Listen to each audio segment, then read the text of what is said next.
I saw a great point on the internet today, and now I'm going to talk about it. Hi, I'm Nick. This is 10 Minutes with Nick. And the point I saw was you can't cold plunge your way out of a half bottle of Jack Daniels per night. You cannot cold plunge your way out of a half bottle of Jack Daniels per night. I found that interesting. No, I'm not going to stop the point there, obviously. But the point, what it's saying is, you can't biohack your way out of your unhealthy habits, right? There's no magic. Like if you drink a lot of alcohol, right? There's no magic in the world that's going to make it okay for you to drink that much alcohol. There's no science that you're going to find that's going to say like, oh, this is going to magically make it okay for you to do this. No. If you wake up in the morning and do cold plunges, great. There's a lot of research that says that that's a good thing to do. Plus, quite honestly, it just makes you mentally tougher, right? Even if there were no health benefits involved, the mental discipline of getting into a tub of freezing water is not to be underestimated. I mean, that's really good to freeze your buns off. But it's not magic. We talked about shortcuts in a previous podcast. And cold plunges and stuff like that, they're not magic. They're beneficial, but they're not magic. But look at it this way. If you smoke 8 packs of cigarettes a day, but then you run marathons too, the damage you're doing to your lungs is not magically reversed. It doesn't make it okay that you smoke that many packs of cigarettes a day. Things aren't direct trade-offs. Now, you're certainly better off than the person not running marathons who's smoking 8 packs of cigarettes a day, as one of the characters I perform as says. He was a big, fat, chain-smoking kleptomaniac. Those were all bad habits sort of encompassed around one thing. It's good to have good habits, and everybody's got some bad habits. But it's important to identify what you can do and what you shouldn't, what you can do even if you shouldn't do it, what you shouldn't do really no matter what, and the good habits that you can form. Good habits, though, by themselves, do not negate the bad habits that you're doing. Going back to the saying, you can't cold plunge your way out of the half bottle of Jack Daniels you drink every night. And not just a half bottle of Jack Daniels, right? If you're somebody who enjoys 2 or 3 beers at the end of the day, that is going to add up over time. And I think most medical professionals, at least the ones I've chatted with, would agree that alcohol is probably your number one, outside of smoking, is your number one risk as you age, right? It piles up. Your liver has to do a lot of work to process alcohol out of your body. If you have a couple drinks once a week, right? That's one thing. Once a week, your liver has, if you drink on one day, your liver has 6 days to recover, and your organs have 6 days to recover. Because while your liver has to process the alcohol out of your body, the rest of your organs have to do work as well. Your heart really slows down, and your nervous system gets messed with because of the effects of the liver processing the alcohol out of your body. And again, waking up in the morning and doing a cold plunge doesn't magically make all that okay. But it's a good habit, but it doesn't magically fix everything that you just did. What will magically fix what you're doing is stopping the bad or destructive habit. Now, that's much, much easier said than done, right? If you're somebody who has a couple of beers every night, there's a reason you have a couple of beers every night.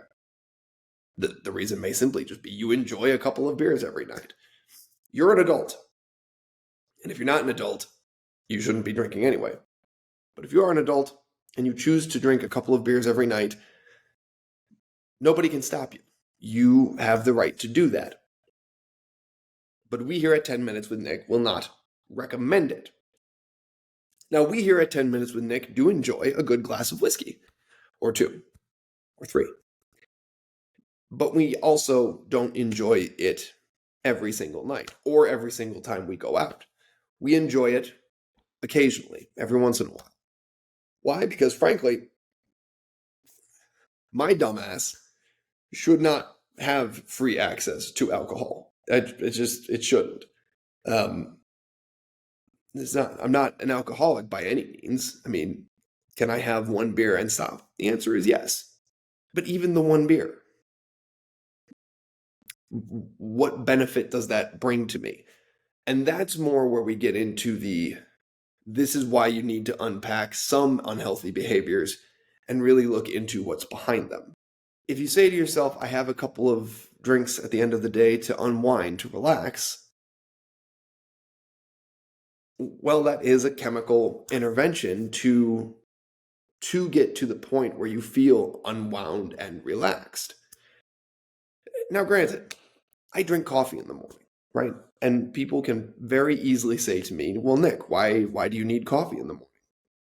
And frankly, the answer is because as far as my unhealthy vices go, it's 0 calories. And while the caffeine will certainly spike my heart rate, I have found to this point no evidence and no negative detriments to my health. Certainly, there are potential negative detriments, but I haven't found any. I drink my coffee black, which I know some people say is a miserable experience. I find it quite nice. But even the coffee I drink in the morning is probably a bad habit I need to examine more. Why do I feel the need to have a bunch of coffee in the morning? Same thing goes for the alcohol you have at the end of the day. Smoking is a whole animal unto itself, right? To address smoking does require a significant amount of intervention, and it is important to get help for that. There are helplines everywhere. There's, nicotine patches, and every doctor you talk to is more than happy to talk your ear off about the various ways to quit smoking, particularly the smoking of cigarettes and the regular smoking of cigarettes. Again, any bad habit in moderation. Is it the worst thing in the world? Other than hard drugs, probably not. If you go to a wedding and have a cigar, is that going to kill you? The odds are low. If you go out with your friends for a special event and you have a drink or two, is that going to harm you? So long as you don't get behind the wheel of a car, the odds are low. But if you do it every night, you can be not an alcoholic, and alcohol can still be a problem. Right? We're going from talking about kind of the chemical side of an addiction to the psychosomatic side of an addiction. And the psychosomatic side just means addicted to a feeling, less so addicted to a chemical. If you go home and you smoke a joint every night, why do you smoke the joint? If it's to relax, if it's to unwind, there are other more healthy ways to go about that activity.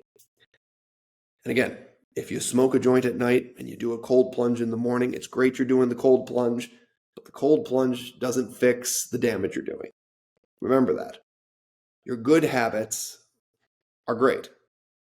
They're better than not having them, but they don't magically undo what your bad habits are doing.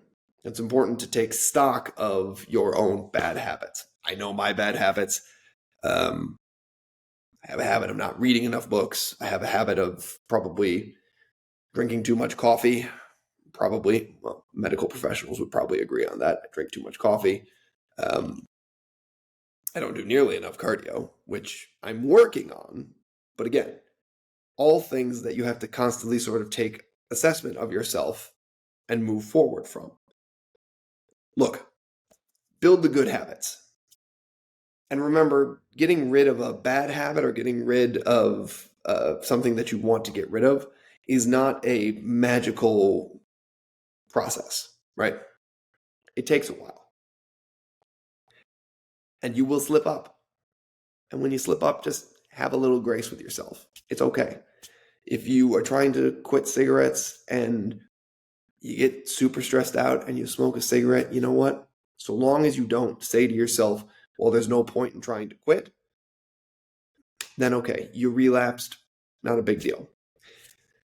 That's why, that's why Alcoholics Anonymous, AA, Narcotics Anonymous, all those groups, they essentially have plans for people who relapse because it happens. And people who relapse should be given grace, provided they haven't done something else stupid to somebody else. Anyways, I'm at the end of my time. I don't know if this ramble made any sense. Just remember, build good habits, but as you're building good habits, get rid of bad habits. Don't just try to cover them up. That's the way to actually probably get healthy and live a better, happier, longer life. But why listen to me? I'm just a dude with a podcast, like every other white guy on the planet. I'm Nick. This is 10 Minutes with Nick. Have a great day.